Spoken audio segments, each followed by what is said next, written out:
دوست سے انسان کو کسی نہ کسی طرح کا نفع ہوتا ہے. کوئی بھی دوست اس کا ہو تو اس کے لیے وہ مفید ہوتا ہے، اور ایسا مطلب کبھی نہیں ہوتا کہ دوست انسان کے لیے نقصان دہ ہو. مگر یہاں میں ایک ایسے انسان کے دشمن کا ذکر کروں گا جس سے انسان دوستی پالے رکھتا ہے. گویا ایک پیراڈاکس ہے کہ وہ ہے تو انسان کا دشمن، مگر انسان اس کو دوست کی طرح پالتا ہے، اپنے ساتھ رکھتا ہے، اس سے تعلق بنائے رکھتا ہے، اس سے محبت کرتا ہے. اور یہ آخر کون سا ایسی چیز ہے اور کون سا ایسا رویہ ہے؟ تو میں عرض کروں گا کہ دنیا پرستی، اور حد سے بڑی ہوئی دنیا پرستی، یعنی اپنی ضروریات سے بڑھ کے اور بہت بڑھ کے آگے بڑھ کے لالچ اور حرص کی بنیاد پہ مادی وسائل جمع کرنے کی روش، اس کی تمنا اور خواہش، ہمہ وقت اس کے پیچھے لگے رہنا اور اس کے لیے اپنا سب کچھ تج ڈالنا، یہ بالکل ایسے ہی ہے کہ آپ اپنے ایک دشمن سے دوستی رکھے ہوئے ہیں. وہ آپ کا دشمن ہے لیکن آپ اسے پہچانتے نہیں ہیں. اور یہاں اس گفتگو کا مقصد بھی یہی ہے کہ توجہ دلائی جائے کہ جس کو آپ بہت یعنی عزیز رکھتے ہیں، یہ تو آپ کا بدترین دشمن ہے. انسان کو تو بس اپنی زندگی کے اندر ضروریات چاہیے ہوتی ہیں جس میں وہ اچھی، آرام دہ اور پرسکون زندگی بسر کر سکے. مگر اس سے بڑھ کر جب وہ مادی وسائل کو جمع کرتا ہے، اس کے ان کو اہمیت دیتا ہے، تو وہ گویا اپنے دشمن کو ساتھ رکھنے کی کوشش کرتا ہے. کیونکہ یہ کوشش جب انسان اس جدوجہد میں لگا ہوتا ہے تو اس کے ذہنی سکون کو برباد کرتی ہے، اس کے تعلقات کو خراب کرتی ہے، اور اس کوشش سے اس کی جسمانی صحت برباد ہوتی ہے. اور حد تو یہ ہے کہ اس کوشش سے اس کی دنیا سے آگے بڑھ کے آخرت برباد ہوتی ہے. قرآن حکیم میں ارشاد ہوتا ہے الہاکم التکاثر حتی زرتم المقابر، کہ انسان کو کثرت کی حرص نے غفلت میں ڈالے رکھا ہے. وہ زیادہ سے زیادہ جمع کرنا چاہتا ہے،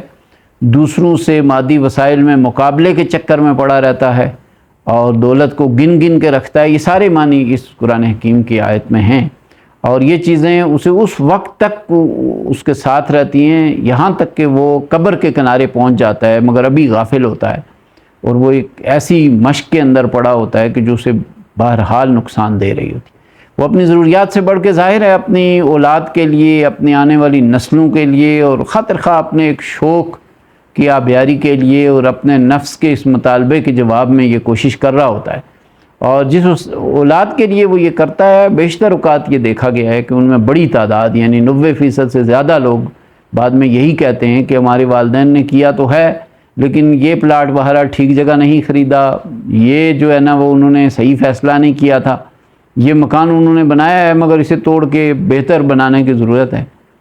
تو یہ ساری صورتحال افسوسناک ہے کہ انسان دولت کے پیچھے اور مادی وسائل کے پیچھے پڑا رہے، اور اس سے کچھ حاصل ہونے کے بجائے اس کو یعنی نقصان ہو. ایک رسول اکرم صلی اللہ علیہ وسلم کی حدیث مبارکہ ہے جس میں آپ صلی اللہ علیہ وسلم نے، اور یہ آپ صلی اللہ علیہ وسلم کے وصال سے کچھ قریب کے دنوں میں آپ نے ارشاد فرمایا کہ باخدا مجھے اس کا خوف نہیں ہے کہ تم میرے بعد شرک کرنے لگو گے، بلکہ اندیشہ اس بات کا ہے کہ میرے بعد تم دنیا طلبی میں ایک دوسرے کا مقابلہ کرو گے. پھر یہ ارشاد فرمایا کہ ابن آدم کے لیے 2 وادیاں بھری ہوئی جواہر اور زر کی ہوں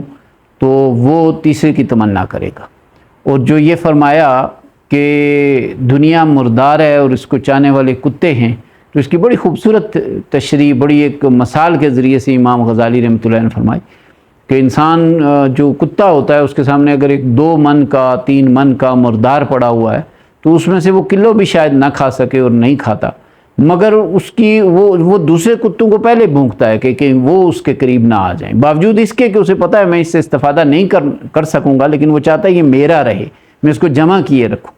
تو یہ رویہ اور یہ روش انسان کے لیے نقصان دہ ہے. اس دنیا میں تو یعنی نقصان دہ ہے ہی ہے، جو بالکل صاف نظر آ رہا ہے. آخرت کے حوالے سے بھی اللہ تبارک و تعالیٰ نے یہ جو قرآن حکیم میں ارشاد فرمایا، اس سے اندازہ ہوتا ہے کہ بہت بڑے خسارے اور گھاٹے کی بات ہے کہ انسان اپنی زندگی کی تمام صلاحیتوں، توانائیوں، وقت اور کوششوں کو بس مادی وسائل کے جمع کرنے اور ان کے پیچھے لگے رہنے میں صرف کر ڈالے۔